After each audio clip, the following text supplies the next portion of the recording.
Here's my Ryobi drill.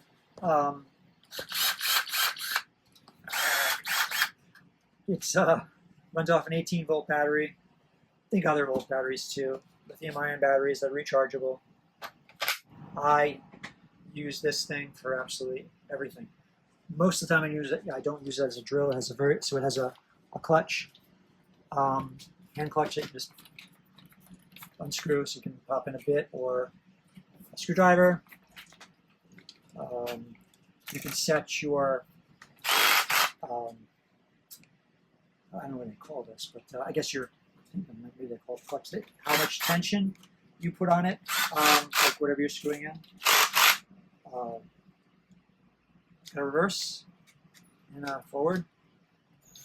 It's variable speed, so you can speed it up as you pull the trigger, which is always good.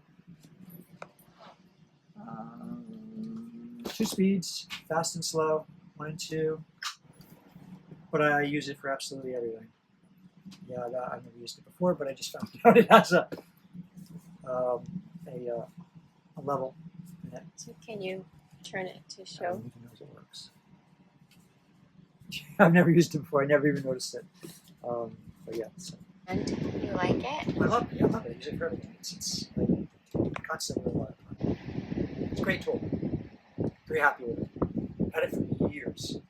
Maybe had it 7, 8, 10 years. I'm not really sure exactly, but I've had it for a really long time. I had it on land and I brought it onto the boat. Grab the links below and remember to hit that subscribe button.